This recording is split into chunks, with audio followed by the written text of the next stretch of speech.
जनकपुर में एक ब्राह्मण दंपति वास करते थे।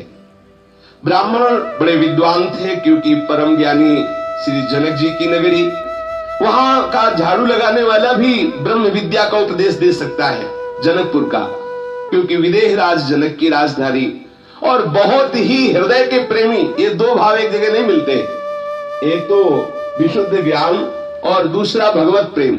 ज्ञान भी और भगवत प्रेम भी जनकपुर में। ऐसे वो ब्राह्मण देवता थे। एक बार उनके घर में एक संत पधारे। उन्होंने संत भगवान से प्रार्थना की कि हमारा ब्याह होते हुए तो बहुत समय हो गया, लेकिन कोई संतान नहीं हुई। आप हमें वो उपाय बताएं जिससे किसी परम भागवत भक्त का जन्म हो और हमें भगवत प्राप्ति हो। उनका दोनों बातें आपकी पूर्ण हो जाएंगी यदि आप संत सेवा में रुचि रखें। ब्राह्मण देवता ने उन संत भगवान का आदेश मानकर संत सेवा प्रारंभ की। संत सेवा में निरंतर रत रहते और बड़े विद्वान थे, इसलिए बड़े बड़े जजमानों के यहाँ जाते तो कुछ न कुछ धन संपत्ति प्राप्त होती। उससे वो संत सेवा में मग्न रहते। पत्नी भी सुंदर सुंदर भोग बनाती और संतों को पवाती। प्रयाग में कुंभ पड़ा। 1 महीने कुंभ में रह करके उन्होंने खूब संतों की सेवा की। जब वो कुंभ से अपने घर जनकपुरी में आए तो कुछ ही दिनों में गर्भ रहा। बड़ा आह्लाद हुआ पिता को कि संतों की कृपा से गर्भ रहा तो जरूर हमें कोई महाभागवत पुत्र प्राप्त होगा। भगवान भी बड़े लीला विहारी है और विचित्र लीला विहारी है। जैसे जैसे गर्भ बढ़ने लगा वैसे वैसे ब्राह्मण देवता बीमार होने लगे और जेव ही बालक प्रकट हुआ तेव ही ब्राह्मण देवता पधार गए। जब ब्राह्मण देवता पधार गए तो अकेली वो ब्राह्मणी क्लेश पूर्वक उस बालक की रक्षा करने लगी। ब्राह्मणी ने कहा कि प्रयाग के द्वारा कुंभ में जाने के कारण फिर वहां से जब आए तो ये गर्भ रहा, इसलिए इसे हम प्रयाग दत्त नाम देते हैं। प्रयाग दत्त अर्थात प्रयाग के द्वारा प्रदत्त बालक। कुछ ही अभी बालक घुटनों के बल ही चल रहा था कि घर में आग लग गई। ये है भगवान की कृपा। चाहिए किसी को? ये है भगवान की विशुद्ध कृपा। पुत्र होते ही पति पधार गए और पुत्र भी घुटनों के, प्रयाग दत्त जी अभी घुटनों के बल ही चल पड़ा रहे थे कि घर में आग लग गई किसी कारण से। बच्चे को लेके बचाने के लिए दौड़ के बाहर मां निकली। पूरा घर जल के स्वाहा हो गया। अब तो पक्का हो गया कि बालक बड़ा ही अनिष्टकारी है। जब गर्भ में आया तो पिता बीमार हो गए। जब ये प्रकट हुआ तो पिता पधार गए। देखो अभी घुटनों के बल ही चला तो पूरे घर में आग लग गई। अब तो जो जजमान उनके पति के प्रभाव से आते भी थे अन्न धन देने, वो भी आना बंद कर दिए कि उनका लड़का जो हुआ है ये बड़ा अनिष्टकारी है। उस घर में जो भी जाएगा उसका अनिष्ट हो जाएगा। और ये पता नहीं कि ये लड़का कोई साधारण पुरुष नहीं, ये महापुरुष प्रकटा हुआ है। लेकिन बड़ी विचित्र लीला भगवान और भगवान के भक्तों की है। ये प्रयाग दत्त जी महाराज जब धीरे धीरे घुटनों के बल चलने लगे तो कोई कोई विशुद्ध संत आते थे। उस समय भी संत जन जो है वो भगवान की कृपा का परिचय जानते हैं।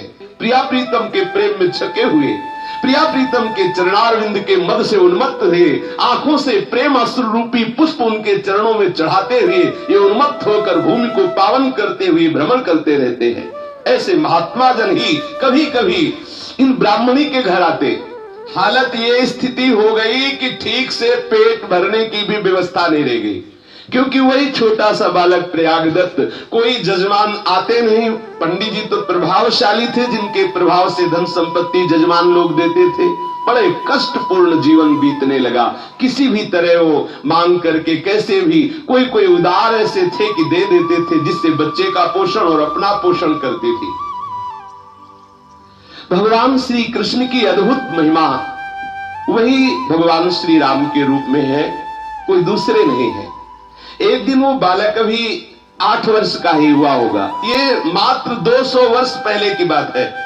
ये कोई 1000-2000 वर्ष पहले की बात, ये 200 वर्ष पहले की घटना है। 200 वर्ष पहले की बात है।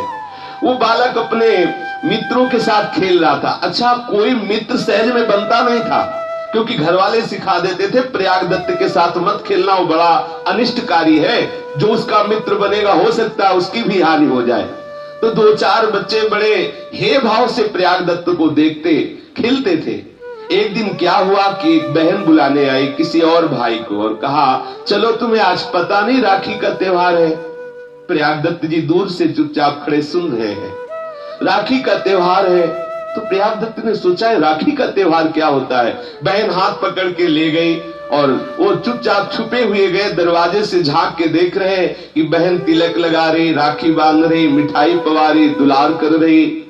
ये भाग के घर आए और अपनी माँ से कहा कि माँ, क्या हमारे दीदी नहीं है क्या? सब भाइयों को आज राखी बांध रही उनकी दीदी, क्या हमारे जीजी नहीं है, हमारे दीदी नहीं है क्या? हमारे भाग्य से नहीं कि हमें कोई राखी बांधेगी।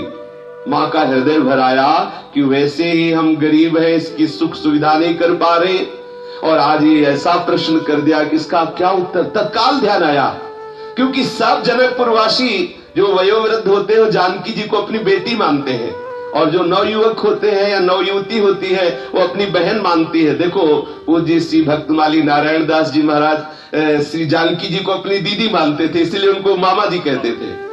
ये अद्भुत मामा जी हैं जिनका हम नाम चर्चा कर रहे हैं, प्रयागदत्त जी।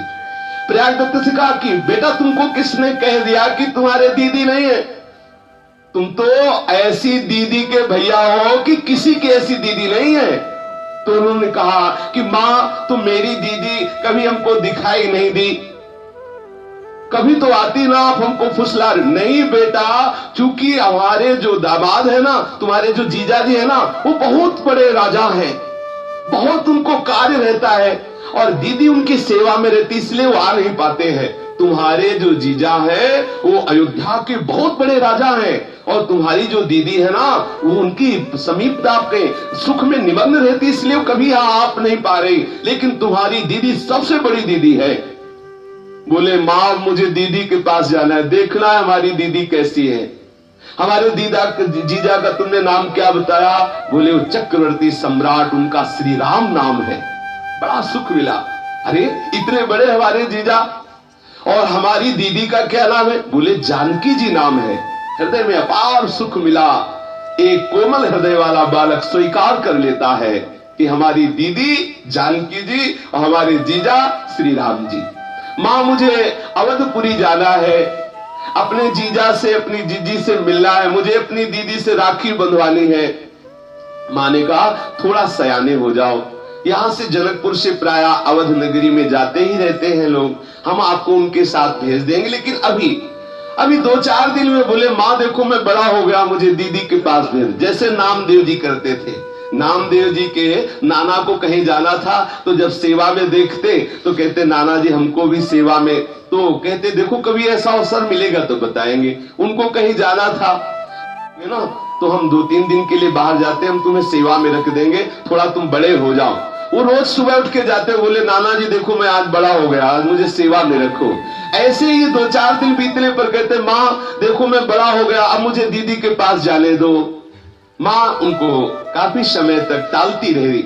एक दिन देखा कि वो बिरज गए, बालक ही तो थे। कैसे महाभाग, यही है संतों की कृपा का फल, यही है संतों की सेवा का फल। प्रयागदत्त जी रोने लगे, नहीं खाऊंगा नहीं पीऊंगा, जब तक मैं अपनी दीदी से नहीं मिलूंगा तब तक नहीं खाऊंगा, मुझे अपने दीदी से मिलना है। बलिहारी है ऐसे भाव की, ऐसे दृढ़ संबंध की। मां को विवश होना पड़ा। जनकपुरी में पता लगाया कि कुछ भगत लोग अवधपुरी जा रहे थे, उनको आत्मबल मिला कि अपने इस 8 वर्ष के बालक को उनके साथ कर देंगी तो सुरक्षित अयोध्या पहुंचा देंगे और कनक भवन में सियाराम के दर्शन करा के पुनः लिवा लाएंगे। ऐसी भावना से उन्होंने कहा देखो बेटा, जब हमें तुम्हें भेजना ही है दीदी के पास तो 1-2 दिन और रुक जाओ, हम कोई व्यवस्था कर ले, क्योंकि बेटी के यहां जब जाया जाता है तो कुछ न कुछ दिया जाता है। प्रभु प्रेम को ही पाते हैं। ये जो अंदर से भाव उठ रहा है ना कि हमें अपने प्रभु को कुछ पवाना है, इसी भाव के अधीन हो जाते हैं प्रभु। अब वो बेचारी गरीब ब्राह्मणी, ना रुपया न पैसा न कुछ, दूसरे के घरों में जाती और कहती कि हमें कुछ चावल दे दीजिए, हमें चावल की आवश्यकता है। वैसे ही जाया करती तो प्राय लोग हटा देते या कोई दे देते, पर आज भगवत कृपा से कुछ अच्छे चावल मिल गए थोड़े से। वो चावल ला करके उनको पीस करके और उनमें कुछ मीठा मिला करके बनाया, जिसको कसार कहते हैं। जनकपुरी में उन मोदकों को कसार कहते हैं। चावल के पिसे हुए आटे को भून करके उसमें घी मिला करके मीठा मिला करके जो बनाया जाता है उसे कसार कहते हैं। कसार को एक कपड़े की पोटली में बांधा और प्रयागदत्त को दिया, थोड़े से सतुआ बनाए। प्रयागदत्त को, देखो ये तुम्हारी दीदी और जीजा के लिए है, और ये जो सतुआ है ना, तुम्हें जब भूख लगे तब तुम पा लेना।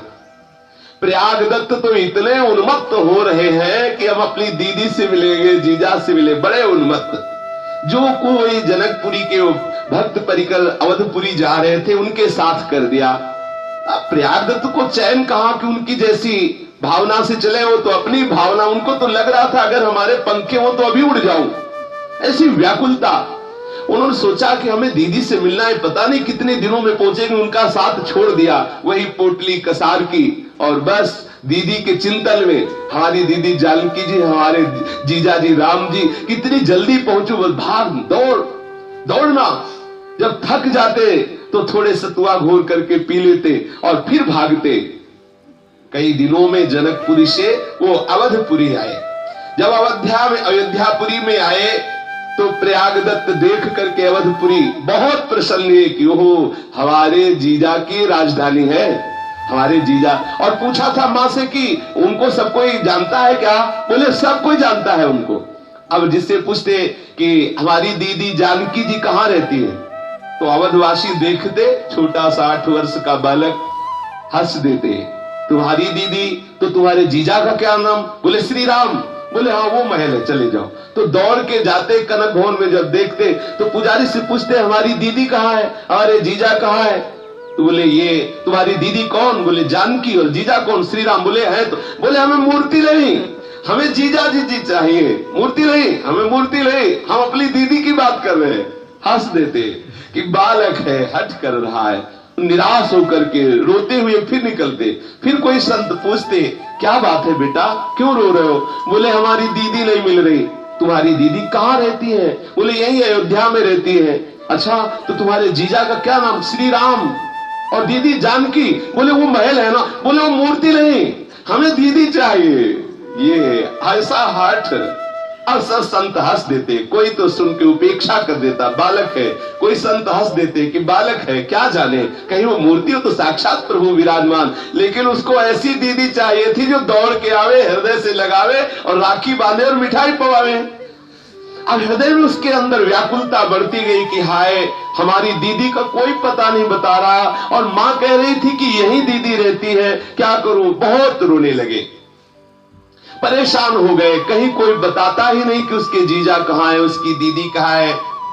मणिकूट की ओर गए, वहां खोजते फिरे, रो रहे थे, हाँ दीदी जानकी तुम कहाँ हो? कोई तुम्हारा परिचय नहीं बता रहा है। जहां सीता कुंड को जाने वाले रास्ते के दक्षिण सघन विटपावली से आच्छादित पुरानी मस्जिद है, जिसमें पूर्व में हनुमान निवास श्री अयोध्या के महात्मा बाबा गोमती दास जी महाराज भजन करते थे, वही समीप जाकर के बैठ गए और रोने लगे प्रयागदास जी। हा जीजा श्री राम, हा जीजी जानकी तुम कहाँ हो? विकल होकर के रो रहे हैं। देखो कैसा संबंध का सुख होता है, विकल होकर के रो रहे हैं।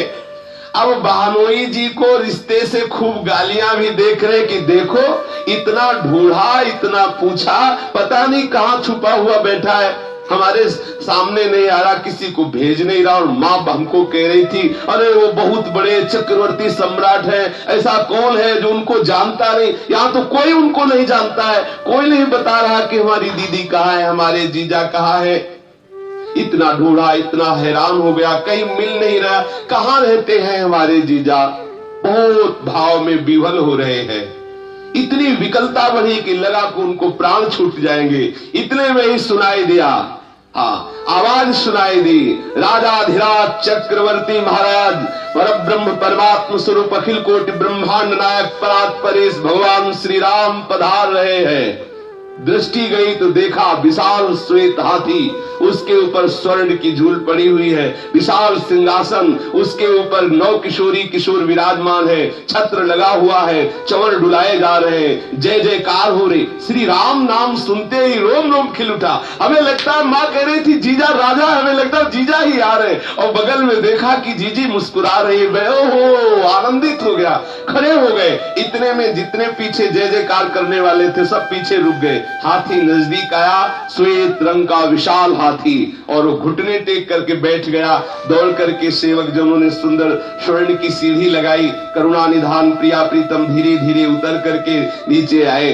जानकी जी दौड़ के गई, भैया प्रयागदत्त हृदय से लगा। ओहो, श्री जानकी जी के हृदय से लग के जैसे छोटा बालक अपनी गुस्सा नहीं प्रकट करता, छोटे छोटे ऐसे हाथ बांध के, दीदी तुम अभी तक कहां थी, हमने कितना ढूंढा।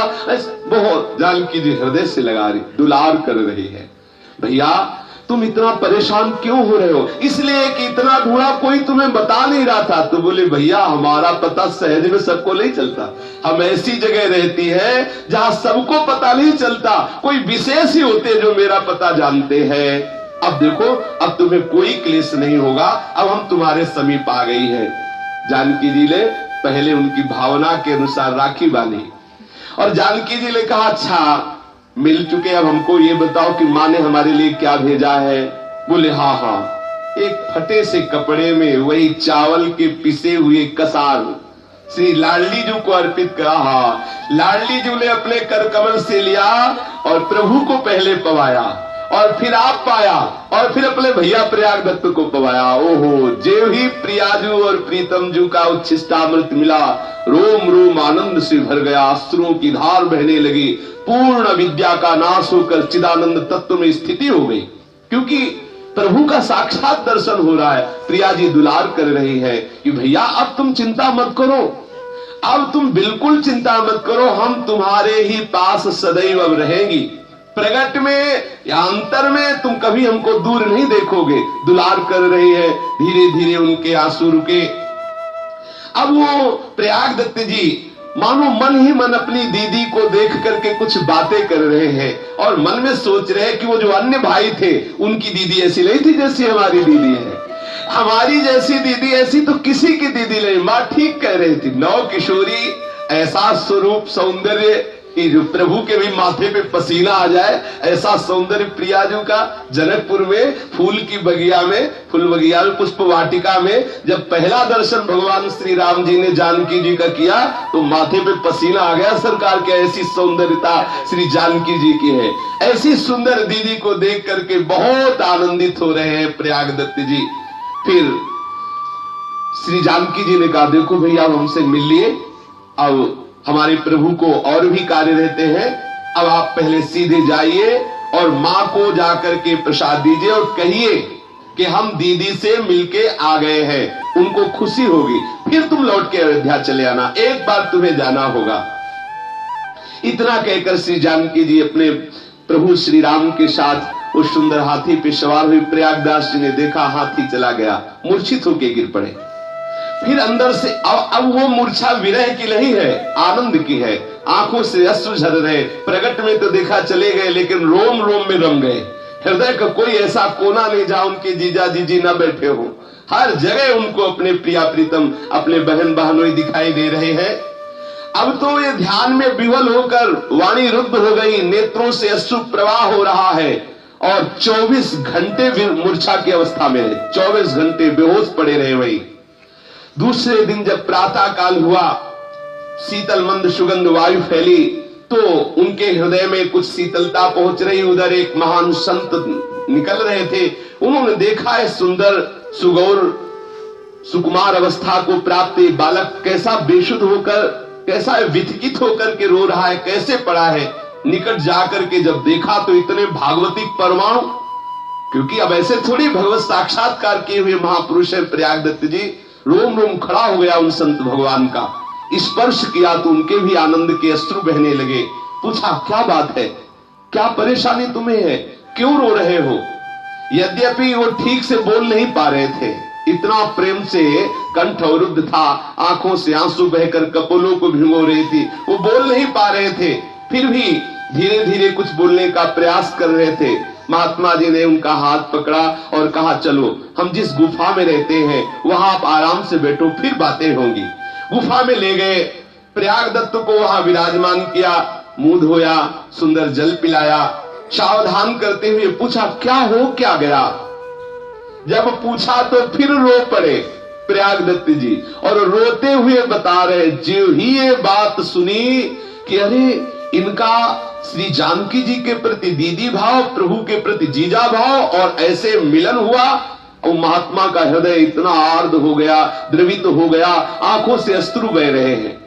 प्रयागदत्त के भी आंखों से अश्रु बह रहे और महात्मा जी के भी आंखों से अश्रु बह रहे। कुछ देर तक कोई नहीं बोल पा रहा, ना महात्मा जी बोल पा रहे हैं, ना प्रयागदत्त जी बोल पा रहे। को किछु कहिय न को किछु पूछा, प्रेम भरा मन निज गति छूछा। अपार आनंद में दोनों महापुरुष डूब रहे हैं। थोड़ी देर के बाद महात्मा जी भगवत स्मरण करते हुए अपने को सावधान किया और प्रयागदत्त जी से कहा कि आप जैसा महाभाग्यवान हमें लगता है इस भूतल पर कोई नहीं होगा, जिसको स्वयं महामहिमामयी श्री जानकी जी दुलार करके अपना भैया कह के हृदय से लगाया। हम सब जानकी को मां मानते हैं, प्रभु को पिता मानते हैं। आज से तो हमारे मामा जी हुए, क्योंकि जानकी जी के भाई कौन होंगे? जो जानकी जी हमारी माँ के भाई कौन होते? मामा होते, छोटे से मामा जी। और जानकी जी के संबंध से उन महात्मा जी ने उनको कहा कि प्रयागदत्त जी आप तो महान भाग्यशाली हैं, त्रिभुवन में आप जैसा कोई भाग्य वाला नहीं है। घड़ी रात गई, बातें सियाराम जी की ही चल रही थी। इतने में देखा बड़ी सुंदरी सुंदरी कुछ नौ किशोरी आई और उन्होंने कहा, लो ये कुछ भोग प्रसाद है, 2 थाल स्वर्ण की थी, इनको पाओ, आज हमारे घर में कोई उत्सव था, उसी का हम प्रसाद लेके आए हैं। महात्मा जी ने समझा कि किसी अयोध्या में किसी घर में उत्सव हुआ होगा तो कोई और वो थालें जो थी बड़े बड़े पत्तों से ऊपर से ढकी हुई और नीचे भी पत्तल बिछाकर सामग्री रखी गई थी।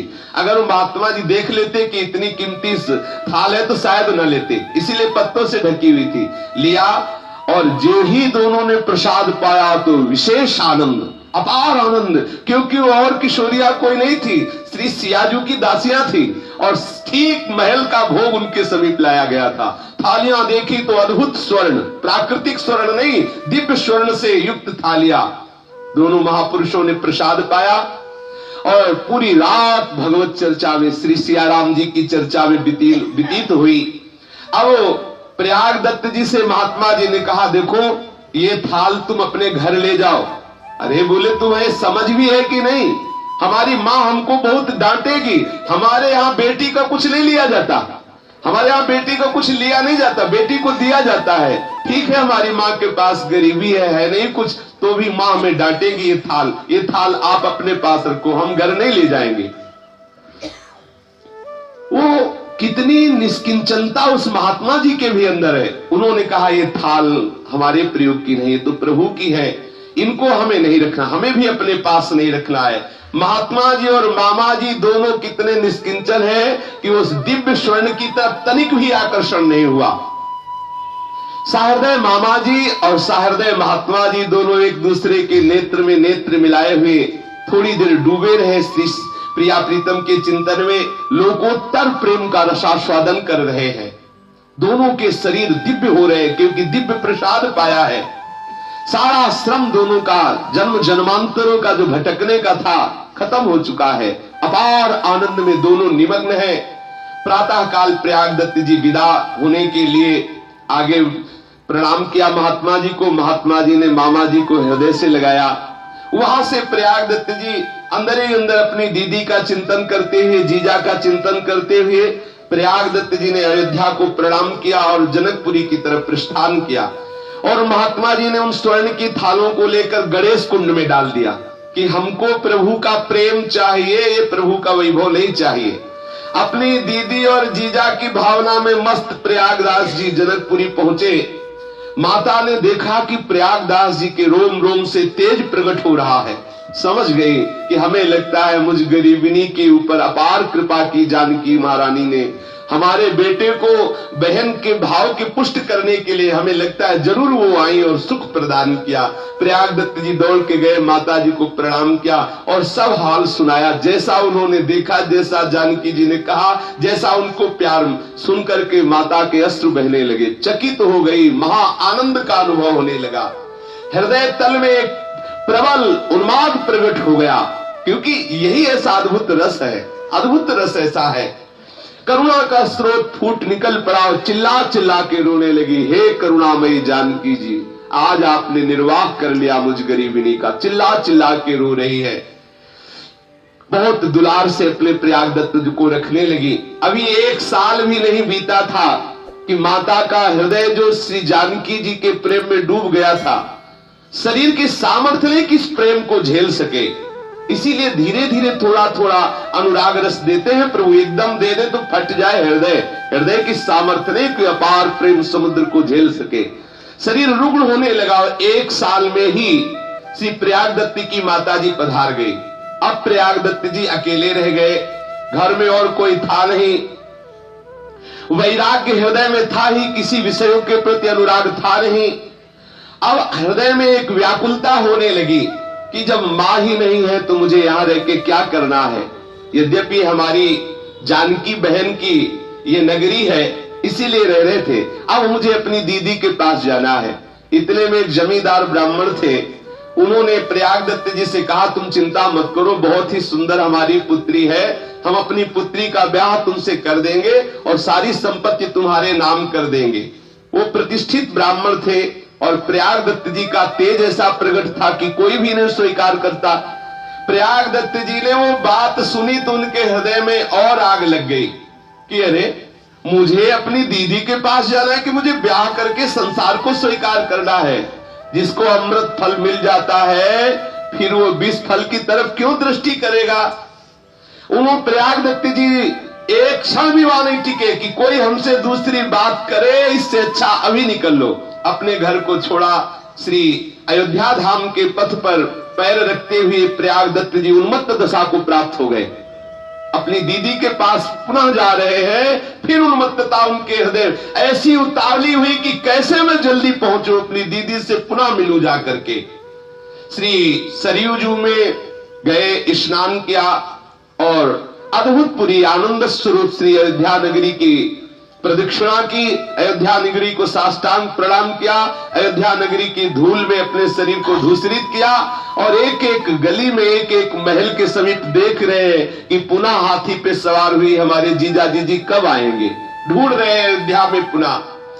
सुंदर सुंदर शीतल मंद सुगंध वायु बह रही, जहां बैठते हैं प्रयागदत्त जी आनंद छा जाता है, महात्मा जन एकत्रित हो जाते हैं, प्रभु की चर्चा होने लगती है, अद्भुत कीर्तन होने लगती, ये सब प्रभु के द्वारा प्रेरित अद्भुत कीर्तन होने लगता है, बड़ी उन्मत्तता छाती है। धीरे धीरे प्रयागदत्त जी की ऐसी स्थिति होने लगी कि अब जिधर दृष्टि डालते हैं कभी कोई लीला स्फुरित हो रही प्रभु की, कभी कोई लीला, ऐसे खुले नेत्र उनको दिखाई दे रहा है। सियाराम जी का नित्य लीला विहार, कैसे कैसे कौन कौन सी लीला हो रही, ऐसा अद्भुत आनंद में डूबे रहने लगे। उनके हृदय में एक भाव बैठ गया, झाड़ियों के आसपास बैठते और अपने जीजा जी का ध्यान करते कि हमें पुनः वही रूप देखना है जिस रूप से हमसे मिलने आए थे। बार बार ढूंढते, हृदय में उनके एक विरह प्रकट हुआ कि प्रभु आप हमसे प्रकट आके क्यों नहीं मिल रहे, हे जानकी जू आप हमसे प्रकट क्यों नहीं मिल रही। तो वही बाबा जी जो पूर्व में महात्मा जी मिले थे, उनका नाम था त्रिलोचन स्वामी, वो वहां आए, देखा कि प्रयागदत्त जी विह्वल है, उनको समीप बुलाया और भगवत रहस्य की वार्ता करने लगे कि आप चिंता मत करो, अपने प्रभु के विधान में प्रसन्न होना चाहिए। तीव्र वियोग से युक्त प्रयागदत्त और उन महात्मा जी की श्री सियाराम जी के प्रति अद्भुत अद्भुत लीलाओं की चर्चा होने लगी। धीरे धीरे सत्संग के प्रभाव से उनका विरह कुछ शांत हो रहा है, फिर दोनों ने भगवत प्रसाद पाया। दूसरे दिन प्रातः काल प्रयागदत्त जी श्री त्रिलोचन स्वामी जी के चरणों में लौट गए। त्रिलोचन स्वामी जी ने वात्सल्य पूर्वक उन्हें उठाया। महात्मा जी तो पहले से ही आकर्षित थे, जानते थे कि भगवत प्राप्त महापुरुष है।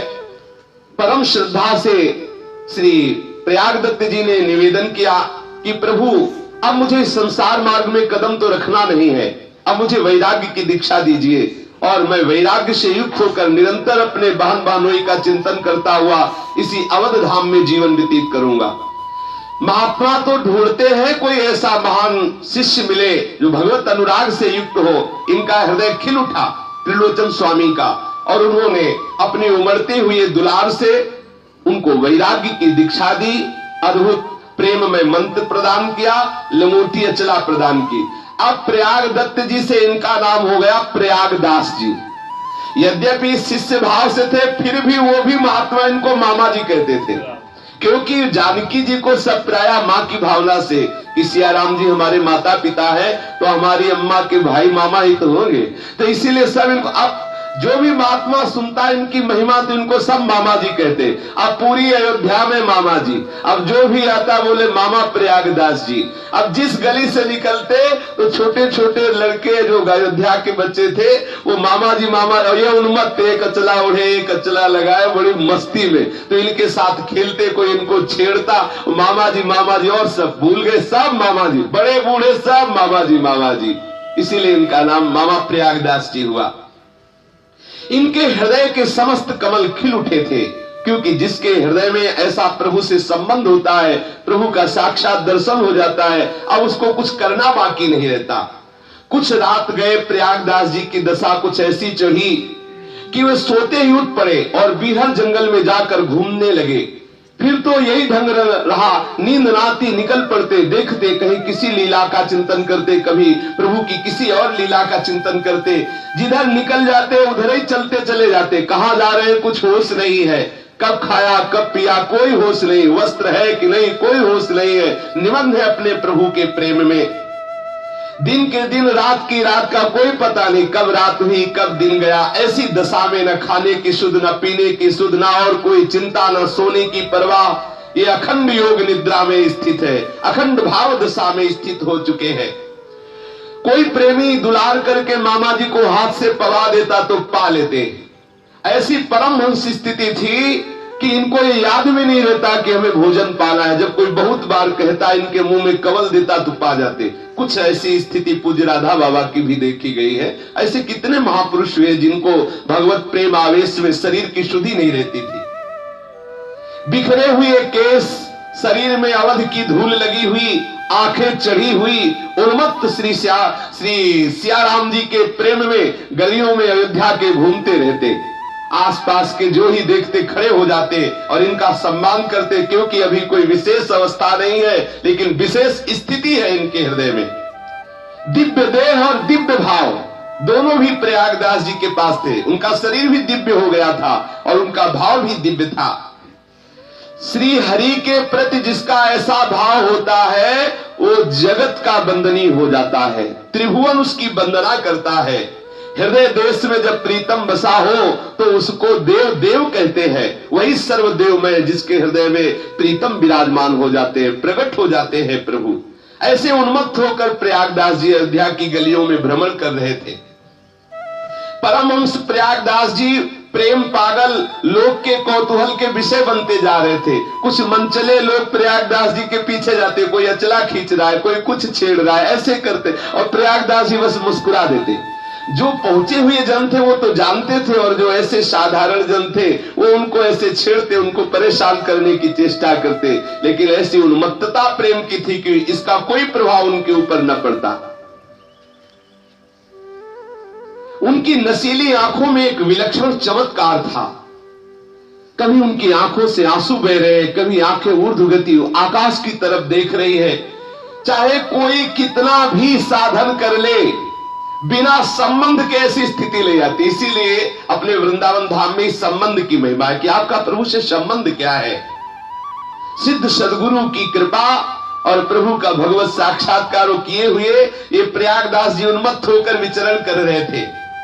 एक बीहर स्थान को देखा तो भाव चढ़ गया कि हमारे जीजा जीजी को तो अवध के मालिक दशरथ जी ने वनवास दे दिया कैकेयी के कहने पर। अरे जीजा तो समर्थ है, हमारी जीजी इतनी सुकोमल नंगे पैरों।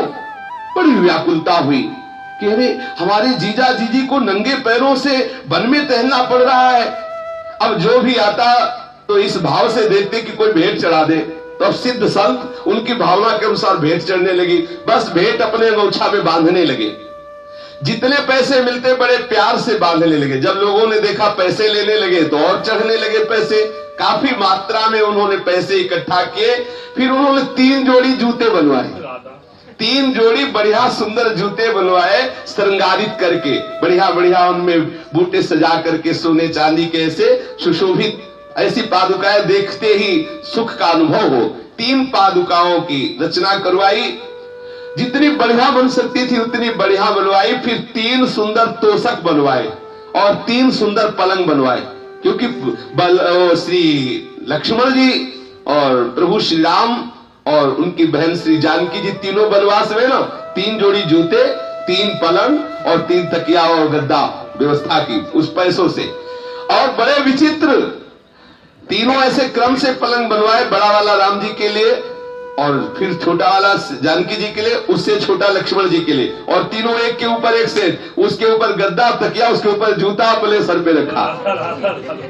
और कहां जा रहे हैं? चित्रकूट। जीजा जिज्जी और जिज्जी के देवर तीनों नंगे पैर न रहे, इसलिए जूतियां पूरा। ये है अलमस्तों की मस्ती, ये है भगवत प्रेमी महात्माओं की महिमा। अब वो बड़े भाव से एक के ऊपर एक रखे और मस्ती से, बड़ी मस्ती से झूमते हुए जाके डांट लगाएंगे कि खुद तो परेशान है ही, हमारी जीजी को भी परेशान कर रहे हैं। अरे बनवास तुम्हें दिया था, तुम जाते, हमारी जीजी को क्यों ले गए? अंदर ही अंदर के बस मिलते ही उनको डांट लगाएंगे। मस्त होकर के जा रहे हैं। अब मामा जी वहां से 3 पलंग ला दे, देख ले भाव की दशा। अयोध्या से 3 पलंग और 3 गद्दा और उसके ऊपर तकिया, उसके ऊपर 3 जोड़ी जूते रख के अलमस्ती से जा। खाना न पीना, पहले जीजा को जूते पहना ले, जीजी को पहना ले, उनके पलंग और आराम करे, फिर पानी पिएंगे। ये है मस्ती, ये है संबंध की। इसी में तो प्रभु रिझते, इसी का तो प्रभु इंतजार करते कि कोई हमारे लिए इतना तड़पे। अब चित्रकूट में पहुंचे, जहां चित्रकूट में देखते कहीं कुसा, कहीं कांस, कहीं कंकड़, तो उनका हृदय छिल जाता है। हमारी दीदी ऐसे रास्तों पे चल रही नंगे पैर, और बानोई को कोसते कि ये कितने निर्दयी है जो हमारी इतनी सुकुमार दीदी को भी नंगे पैर चला रहे। जब स्फटिक शिला के उस परम रम्य प्रदेश में पहुंचे तो उनका हृदय शीतल हुआ। अब तीनों पलंग स्फटिक शिला के पास बिछाए, तकिया रखे, गद्दा बिछाए और जूती रख करके इंतजार कर रहे हैं कि जीजा और जीजी और उनके देवर जी यहां पधारे। बैठे इधर उधर देख रहे, जब देखा कि नहीं आ रहे तो सोचा कि शायद है कि हमें देख के सकुचा रहे हो, तो एक झाड़ी में जाके बैठ गए। प्रभु भाव को देखते हैं, वही वनवासी स्वरूप भगवान श्री राम का, वही लक्ष्मण जी का, वही जानकी जी। देखो कितनी भाव की दशा। पहले देखा राजाधिराज का स्वरूप, अब देखा वनवासी श्री राम, वनवासी श्री लक्ष्मण जी और जानकी जी। आंखों में आंसू, रोमकूप जो है खड़े हो गए देखते ही। भाग करके दौड़ के गए और कहा कि कहां था हमारी जीजी को लिए डोल रहे हो?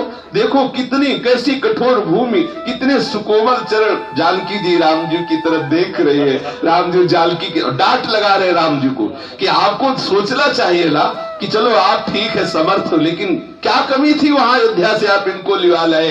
अरे आप बनवास जाते, हमारी दीदी को क्यों बनवास ले आए? चलो अच्छा बैठो, तीनों को पलंग में बैठा ला अलग अलग।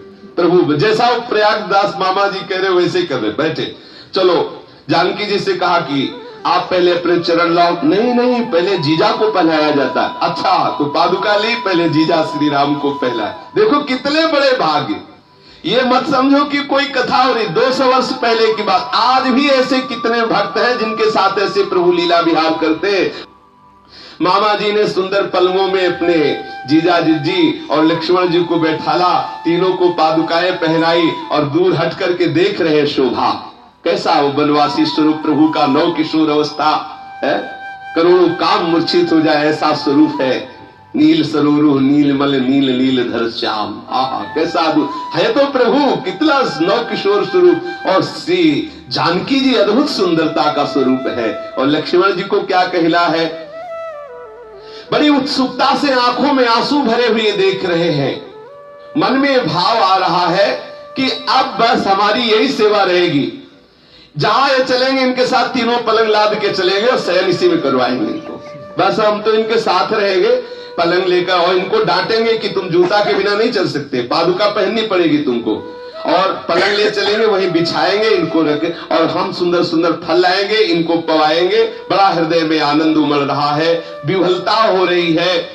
प्रभु बोले देखो भाई, हमें वनवास मिला है इसलिए हम तुम्हारे पलंग पे रोज नहीं सो सकते, वो तो हम तुम्हारी इच्छा पूर्ति के लिए अभी बैठ गए, अब तुम पलंग में तुम सोया करो, हम पलंग में। और बोले पादुका, बोले पादुका भी नहीं पहन सकते, पिता का ऐसा आदेश है कि वनवास में पादुका नहीं पहनना और वनवास में पलंग पे नहीं सोना, इसलिए हम तुम्हारे इनको स्वीकार कर लिया है, पर अब 14 वर्ष के बाद ही इन पर शयन करेंगे। तुम ऐसा करो, तुम इनमें शयन किया करो, तुम चिंता मत करो। जानकी जी ने कहा तुम चिंता मत करो, हम बड़े सुख से हैं, ये जितने वनवासी जन सब हमारी सेवा करते हैं, और ये तुम्हारे जो जीजाई जी है ना, ये हमें बहुत सुख देते हैं, इनके समीप रहने मात्र से हमें महासुख की प्राप्ति होती है। तुम ऐसा मत सोचो कि इनके संग रहने से हमें कष्ट मिल रहा है। प्रयागराज जी ने कहा कि तुम तीनों जो है एक ही बात रख रहे हो, हमारी तरफ तो कुछ सोचो ना। तो लक्ष्मण जी ने कहा कि अगर हमको ले चलो तो चलो। उनका हाँ ठीक है, आपको ही ले चलेंगे। तो लक्ष्मण जी ने कहा चलते तो, पर प्रभु चले तो चल। बोले देखो अभी मजाक कर रहे हो हमसे, पहले कह रहे हम चले। प्रभु ने कहा आप जाओ, ये पलंग ले जाओ और जाकर के अयोध्या में रहो, मस्ती से इसी पलंग पे सो, चिंता मत करो, समय होते ही हम वापस चले आएंगे। ये अभी 200 वर्ष पहले, 200 वर्ष पहले की बात। अब क्या करते, जानकी जी का भी आदेश हो गया, तो जब दीदी का इशारा हो गया तो फिर वही सब खाट के ऊपर खाट और उसके ऊपर गद्दा फिर रखे। कितने अलमस्त महापुरुष है, फिर रख करके और वहां से चले। अब विश्राम करने का भी उनके हृदय में भाव नहीं, क्योंकि वो तो भाव में डूबे हुए हैं। उल्टे पांव उनको लौटना पड़ा। प्रयागदास जी मन ही मन सोचते जा रहे हैं कि बड़ा विचित्र है हमारा बहनोई, बड़ा विचित्र है। अरे थोड़ी सी दया हम पे कर देता, कम से कम वो दोनों भाई वनवास चले जाते, हमारी दीदी को हमारे साथ कर देता तो हम अयोध्या लेकर के चले आते। बड़ा विचित्र है, कोई भी हमारी बात नहीं सुनता, इस घोर जंगल में हमारी दीदी को लेते चले जा रहे हैं। न जाने कैसे हमारी दीदी को कष्ट का अनुभव जितना जितना होता कैसे दूर होगा। बड़े नेमी बनते हैं, कहते पलंग में नहीं बैठेंगे, मुझे साथ नहीं लिया, कहते हमको किसी को साथ नहीं रखना है। लौटने की बात कही तो बड़े चतुरताई दिखा रहे कि हमको अपने पिता की आज्ञा पालन करनी है। कह रहे जंगल में बड़ा सुख है। अरे माना हरे भरे पेड़ पल्लव है, जब हमारी दीदी पंछियों को देखेंगी, हिरन को देखेंगी तब तो सुखी होंगी, लेकिन जब बाघ को देखेगी तब मन में सोच रहे, वापस तो हो रहे, बोले जब बाघ को देखेंगी तब। देखो कितने कुछ काटे हैं ये, इनको तो कुछ पता नहीं चलता। जहां सोने के महलों में सुंदर सुंदर सैया पे हमारी दीदी भोली भाली है, वहां शयन करती थी, अब ये फुसला के ले आए और जंगलों में भटका रहे हैं। बस मन ही मन अपने बालोई श्री राम जी के प्रति प्रयागदास जी अंदर से गुस्सा हो रहे हैं और हमको जबरदस्ती लौटा दिया अयोध्या को पास। ये छोटा वाला भी बड़ा खोटा है, कह रहे था कि हम चलेंगे साथ, लेकिन वो भी हमारे साथ मजाक कर दिया और चले रहे। बड़े मुस्कुराते हुए प्रभु देख रहे प्रयागदास जी को, सब ऐसे ही लादे प्रयागदास जी अवध की तरफ चल रहे।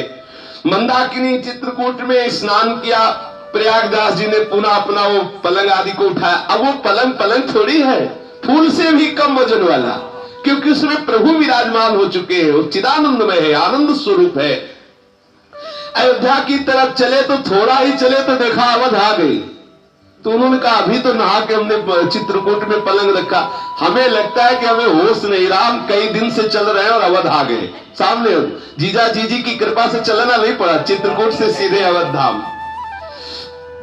कई दिनों तक वो ये बकते रहे अपने जीजा जी को। जो भी संत महात्मा मिलते बस उनसे यही शिकायत करते कि बड़े विचित्र है, बड़े कठोर है, हमारी दीदी को जंगल में भटका रहे हैं, ऐसा वैसा।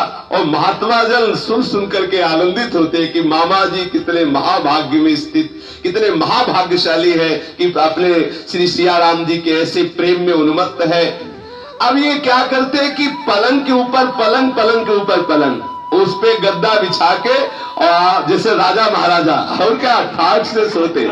कभी कभी कोई महात्मा कहते कि प्रयागदास जी तुमने विरक्त भेष तो ले लिया, कुछ भजन वजन नहीं करते, मामा भांजे का कुछ लगता है ऐसा। कभी कभी कोई विरोध कर देते। तो प्रयागदास जी उस दिन जिस दिन विनोद किया संत ने, तो नीम के नीचे अपना वो पलंग के ऊपर पलंग ऐसे, और एक करवा रखते थे मिट्टी का जिसमें जल, उस पलंग के तीन पलंग के ऊपर तोसा गद्दा सब बिछा आराम से लेटे हुए थे। किसी महात्मा ने विनोद कर दिया कि प्रयागदास जी तुम विरक्त भेष ले लिए, कुछ भजन नहीं करते? तो बोले अरे तुम भजन की बात कर रहे हो, नीम के नीचे खाट बिछी है, खाट के नीचे करवा, प्रयागदास मस्ता सोवे राम लला का सरवा, प्रयागदास मस्ता सोवे राम लला का सर। अरे बोले पता है हम किसके साले हैं? बोले किसके? बोले श्री राम जी के। अब हमें भजन करना, और वास्तविक जिसका संबंध दृढ़ हो गया उसको भजन करना पड़ेगा। भगवत प्रसादी स्वरूप पलंग में बादशाह की तरह पड़े रहते हैं। जब कोई बात करता है तो पता है हमारे जीजा चक्रवर्ती सम्राट श्री राम और हमारी बहन जानकी जी इसी ठसक में अयोध्या में पूरा आनंद मंगल करते हुए वो भगवान के नित्य साकेत धाम को गए और सदा सदा के लिए अपने जीजा जीजी की सेवा में रत हो गए। श्री राधा वल्लभ लाल की।